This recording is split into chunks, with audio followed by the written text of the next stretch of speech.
Hello.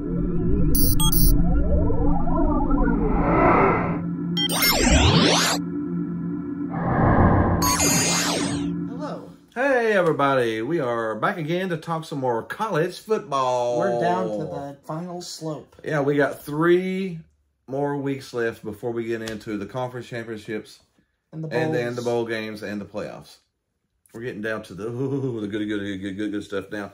What we do, I said we cover the top 15 rated teams in the league, and we do it by the playoff rankings, not the AP or the coaches. Now, we normally start out with the AP, but when we get into the playoff rankings, we use the playoff rankings. So we recap.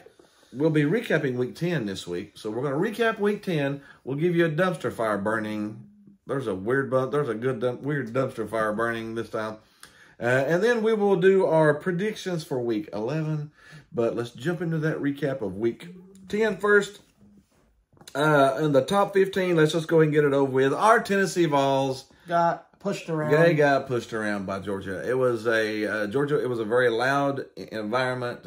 Georgia's defense is still good. No Nolan Smith, no problem. No, I guess they had another 5-star to run back in there behind him and start playing. Just as effective. Now Georgia played fantastic. Their crowd was loud. Tennessee was off. Hooker missed 2 long touchdowns, wide open throws that would normally be there. I think that could be attributed to Georgia's pass rush. It was the pass rush. And they didn't give him any time to throw. He was struggling to find his guys. Yeah, he was struggling, and he held onto the ball too long. Georgia only had 10 sacks the entire year, and they got 6 sacks on Tennessee this game because Tennessee was out of sync. And it might have been the environment, might have been the crowd, might have been the pressure, the expectations, could have been a combination of everything. But congratulations to Georgia. They played a fantastic game. And we thought they were the best team in the country before any of this happened. And this just proves that they are the best team in the country. I still think Tennessee's got a really good shot to still make the playoffs. And I would love, as a Tennessee fan, I would love to see Georgia again in a neutral side. I would like to see, this is just Heupel's second year. I don't expect us to win the national championship. But I would like to see us again in a neutral side against Georgia just to see what we need to improve in. If it was the environment, the noise, the nerves, whatever, or if it's something that we really need to work on. So I would like to see. I wouldn't mind playing Ohio State just to see what we would be against the Big Ten too. But I wouldn't mind playing Ohio State, playing Georgia in the playoffs. We just ran into a team that had a lot of swagger, a lot of confidence. Yeah. Tennessee's got 3 winnable games left. They should go 11-1 and then get into the playoffs, and at worst be 11-2. If you would have told me at the beginning of the year you'll be 11-2 and be in the playoffs, I'd have told you were lying. There's no way we'll be good enough to be in the playoffs at 11-2 team. So I'm actually really, really happy with this season. I told it before we had the prediction last week. I'm really in love with our second year. And I'm in love with our coach, and our players are playing way, way, way out there. One loss to a very good Georgia team, I will fully admit. Yeah. And that loss does not really define the year that has really... No, it's been a fantastic, amazing fan. Yeah. I've seen many fans on the internet, on the waiver boards, overreact. There's always people that overact. Oh, the world's ending. If somebody would have told you at the beginning of the year you're going to be 11-1 at the end of your season, would you have took it? Would you have took the loss to Georgia and 11-1, knowing that you're going to beat Florida, LSU, and Alabama? I probably would have took that and ran with it. I would have took that and so you can't overreact. See, I've been a Tennessee fan for 40 years now, and I've seen the good times. I've seen the great times. I've seen the national championship, and I've seen the down times. So you can't let one game manifest your season. No, this is a fantastic season, fantastic year, and I will take a 10-win season with a shot at the SEC championship every year. I'll take that every year. Just give us that chance. I mean, that's all you can ask for. But also, what the icing on top, the back and forth between Tennessee and Georgia, a brewing rivalry. Oh, it's always great. It's always great. A brewing rivalry reborn. Yeah. And there's a chance we'll play in the playoffs, and of course we'll play again next year, and they got to come to Tennessee. So there's always that option. There's always that. It's really, really fun. That's why I love college football. The back and forth. The back and forth. And the games. It's really beautiful, yeah. But anyways, congrats, Georgia. We had Ohio State at Northwestern. While Georgia played like a top 10 team, Ohio State's offense. There was some strong wins, and I know they've been using that as excuses. There's always excuses. Tennessee played in the second half with the rain, and Georgia didn't complain about that. No, nobody complained. Nobody complained about the rain and all that going on. But yeah, Ohio State was behind. I mean, it was Northwestern.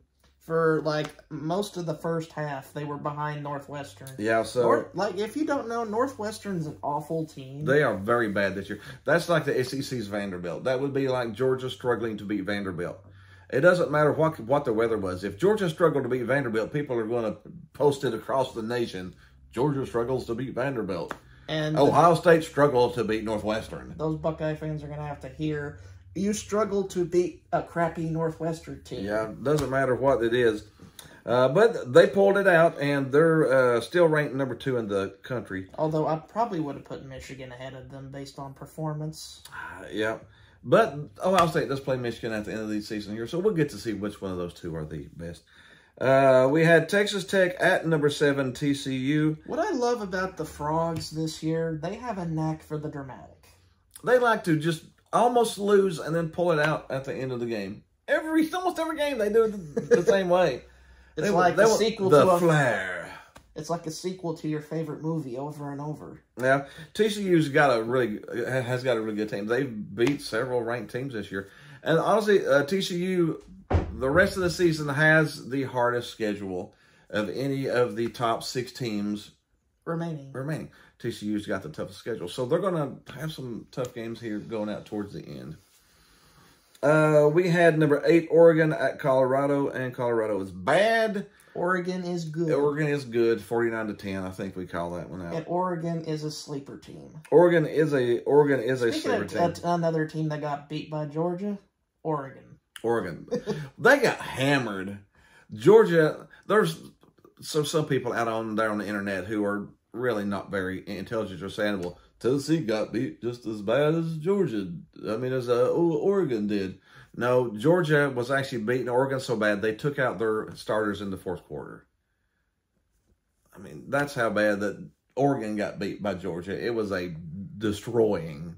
But, of course, Georgia, again, people don't bring out all of the details. Oregon's head coach was the defensive coordinator under Kirby. Was the defensive coordinator for Georgia the year before. So what do you want to do as a head coach and a team? You want to respect him. You want to beat the crap out of him. And respect him off You respect him, but you want to just show him. You don't need him. He wants to leave and go to another team. You don't need him. Georgia beat them by 30-something points on purpose. Because they were up for that game. The same as they were up for Tennessee. They wanted that game. But the Tennessee game was, if Hooker would have hit those 2 long passes that were wide open that he hits 99% of the time, it would have been a bit closer. It would have been I still think Georgia would have probably won, but it would have been like a 6-7 point game then. But yeah. Jump on down to the game of the week, really. Alabama at LSU. Excellent game. Man, he threw his whole season out there, didn't he? Yep. The head coach of LSU. He threw the entire... He wanted to win there and now. I'm going to be LSU's head coach for a long time, or I'm going to be fired at the end of the year on this play. Yeah, it went into overtime, and LSU... Jaden Daniels' ascension into the dual threat monster. They went for 2 points. Alabama got the ball first. Got the touchdown, kicked the extra point. LSU got it. What was funny, Alabama went for 5 or 6 plays and got a touchdown in overtime. LSU went 1 play. Touchdown. It was an option play that he ran right in. And then for the extra point, they don't run. They don't option. They pass it. They pass to the flat. Wide open. And he jots in, and LSU... gets a defining win over Brian Kelly. Now LSU has their own destiny. All they have to do is win their next 3 games, which is Arkansas, UAB, and Texas A&M. Probably, yeah. If they win those 3 games, they're in the SEC All championship. All 3 are winnable. And then they're in the SEC championship game against Georgia. In the first year of Brian Kelly. I would not have thought that after Tennessee beat them by 27. But I guess our beatdown of LSU... They got better after... They haven't lost a game since then. They haven't lost a game since we beat them. I think they went, my goodness, we need to practice harder. We need to focus more because Tennessee just kicked our butt. And they must have started listening to the coach. They must have bought into his game plan after that because they look pretty good. The outlook for Alabama going forward is pretty bleak in terms of the playoff conversation. It would take a miracle. And I mean, Alabama's not going to make the playoffs. But, I mean, they still will probably make a New Year's Day bowl. They'll make one of the big bowls. One of the sad cases is Bryce Young does not win a championship at Alabama. No. And I think Bryce Young is the best quarterback they've had. A national one, at least. Yeah. I mean, as far as just being a good player. He is their best. He is good, yeah. I mean, I'm a Bryce Young fan. I like him. I'm not an Alabama fan, but good players are good players. And Bryce Young is a good player. Bill O'Brien handcuffed him. I hope Alabama keeps Bill O'Brien at least for another couple of years. So they can lose. Oh, boy. That's just a messy situation there. Nice. We had the Texas Longhorns, number 24 at 13, Kansas State. Texas has pulled together as a team and beat Kansas State. How do you do? 34-27, Kansas State. Well, still, I mean, they're still in the bowls. They're definitely going to get a decent bowl game. Mm-hmm. This is the upset of the week, the game-changing of the week. We did pick Notre Dame in this one. Clemson and Notre Dame. Notre Dame. They didn't just beat them, though. No, we didn't pick them by 21. I mean, they just whipped them. Clemson. Up in the back end, the front end, everywhere. They dropped from number 4 to... Number 10. Number 10. They're out of the playoffs now, too. There's no way for them. I mean, even a one-loss conference champion, losing by 21 to an unranked team. Man, that was just a bludgeoning. No. That was just an Irish stampede, you know, when the Irishmen drink that old bottle of whiskey and they go throw down. They beat the crap out of them, yeah. We had another beat down Michigan at Rutgers, 52-17. I think we call that one, too. It's a 35-point win. Michigan, I'll give bigger game Jim Harbaugh some credit. He's got them rolling. But there's one thing I saw today. There's only like 3 or 4 teams out of the top 10 that their opponents that they've played throughout the year have a winning record. And neither Ohio State nor Michigan, their opponents, all their opponents, they've averaged a losing record. If you average all of the teams they've played up together, both of them have only played one ranked team, and that was Penn State. That was Penn State. So, and they both beat them by double digits. So, and I don't know, can you rank somebody off of Penn State? Because Penn State's not fantastic either. So, I don't know. It's going to be really interesting to see what Ohio State and Michigan do because... They're going to collide in the last game of the year, unbeaten. And one of those is going to make the playoffs. And I'm curious to see them in the playoffs, too, because I really don't know how good they are. They'll just have to prove how good they are. You can pass an eye test, but, I mean, I would look good as a professional quarterback if all the teams I were playing were 6th graders. I would look like a Heisman candidate. And I'm 50 years old, you know? So how good are they? Because they haven't really played anybody worth the flip the entire year. You know, so I guess we'll see down towards the end. We had Arizona at Utah. Utah's pulling themselves together. Utah's a good team. Utah is not a bad team. They beat them by 25, and Arizona is pretty bad.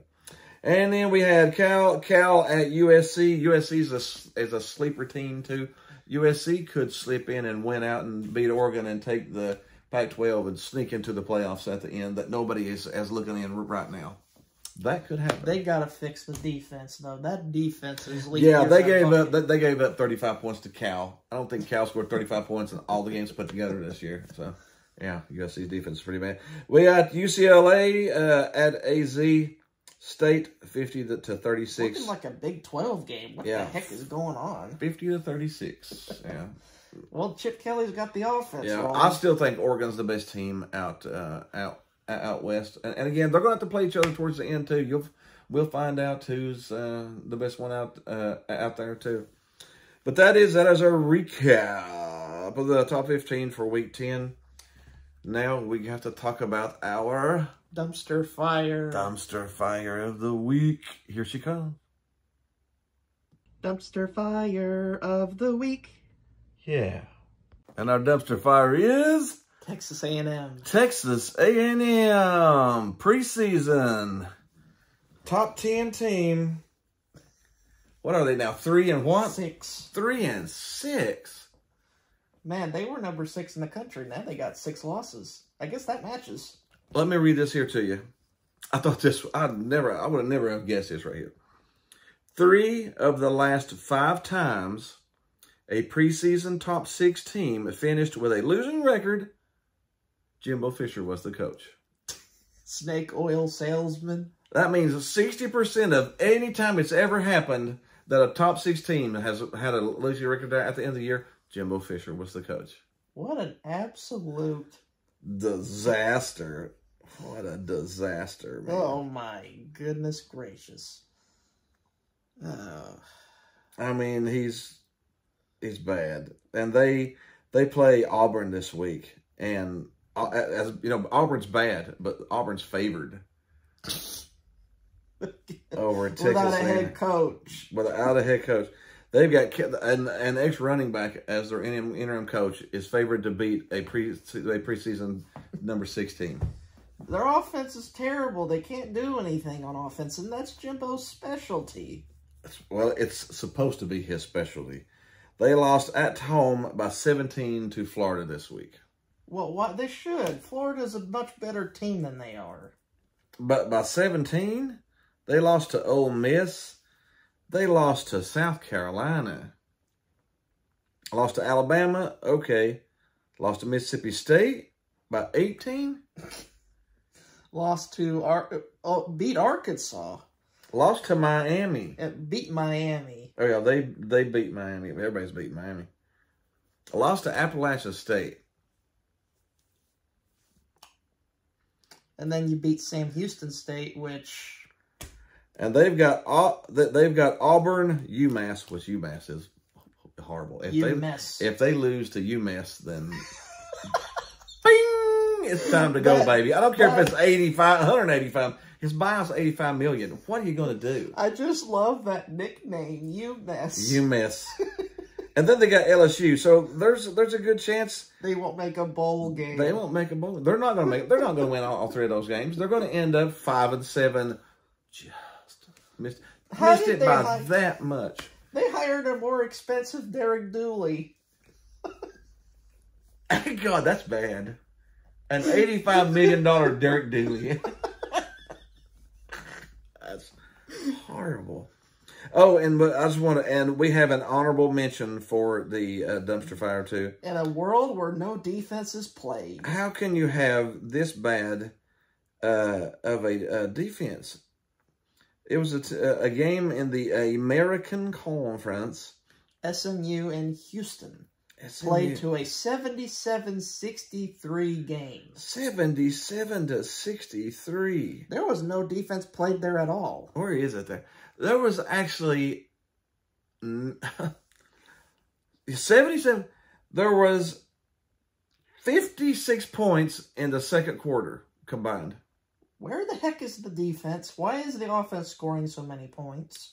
It was SMU had a NCAA record 7 touchdowns in the first half. It was like Peyton Manning playing against 7 touchdowns thrown. There were 7 touchdowns thrown in the first half. Was the loser of the game. How can you score 63 points and lose? That's awful. That's just so. The winning quarterback had 9 touchdown passes. Think about this: 36 of 53, 527 yards and 7 TDs, and you lose. That would be what? You score 63 points and you lost? 36 of 53, 527 yards, 7 TDs, and you lose. I didn't think there was a realm where defense can be that bad. 77 points. The defense didn't show up, dude. There's no way that you could just. There's no way. There is no such thing as a defense. That is a game as a gift from the heavens that came down. And 77 to 77 to 63. That's a basketball score. That's not a football. Oh, well, anyways, there we go. Let's go ahead and jump into our predictions for Week 11. We start out with a little Friday Night Lights. We got Colorado at USC. Colorado is bad. Man, those buffalo wings need to be cooked. USC's favored by 34, and they probably should beat them by 34, but I'm afraid that they'll give up 34 too. Because this is Lincoln Riley. Lincoln Riley does not have a defense. That's been the case throughout his entire coaching tenure.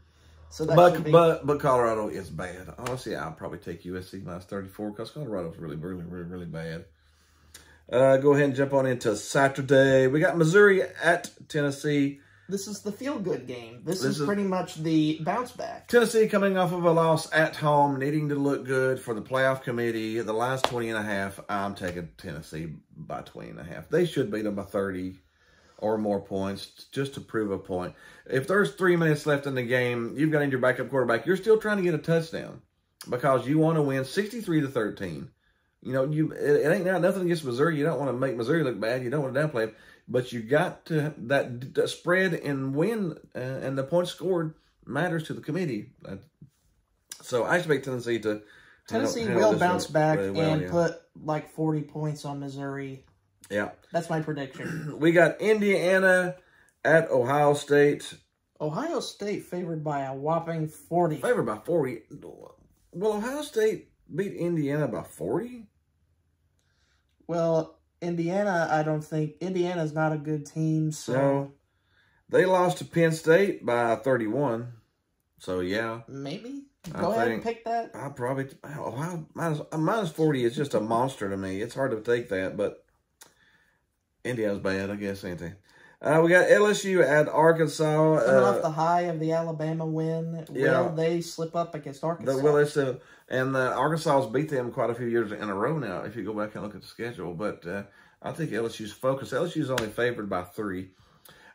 Just like Tennessee held it together against Alabama and came back and hammered the crap out of Kentucky the next week, I think LSU's actually coached pretty good. I think they'll hold it together. Brian Kelly under year 1 looks pretty sharp. I think that minus 3 is pretty safe for LSU. We got Nebraska at Michigan. Michigan's favored by 31. Nebraska's worse than Indiana. And how does it feel like Nebraska to be freed of Scott Frost? Probably pretty good, even though they still suck. They're going to suck for a while now. But again, Ohio State's favored by 40 and Michigan's favored by 31. There is zero competition up there, dude.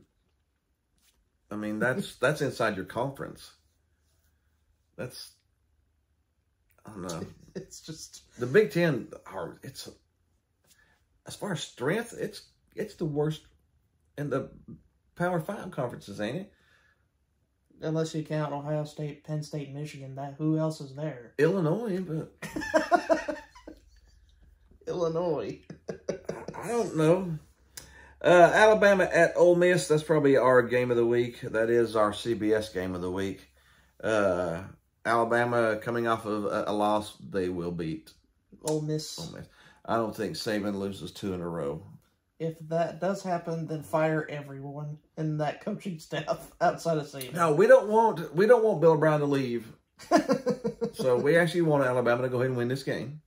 So they'll keep Bill O'Brien, and I don't care. They can win it with 30 and get to feeling good again, you know, and get that stat and just keep Bill O'Brien till next year so we can have Bill O'Brien again next year because he's horrible. Honestly, Alabama's favored by 12. Nick Saban's going to try to prove a point. He's probably ground those boys into powder this week. So I would think that they would take care of Ole Miss. We got Louisville at Clemson. Clemson's favored by 7. Clemson should win. Clemson should take out by more than 7 as a bounce back game. We got Maryland at Penn State. Jumps back up into the top 15. Penn State at number 14. Big game James. Big game James. He'll win them when it don't matter. And he'll win this one because it don't matter. Penn State's favored by 10. They should cover that too. Georgia at Mississippi State. Georgia with a pretty solid 16-point line there. They're favored by 16 over Mississippi State. Mississippi State, it's either feast or famine with them. They will either look really good or they'll look really bad. And against Georgia, they're probably going to look really bad. So I'd probably lay that 16 points. We got Washington at Oregon. This should actually be a good game. Washington's not a bad team.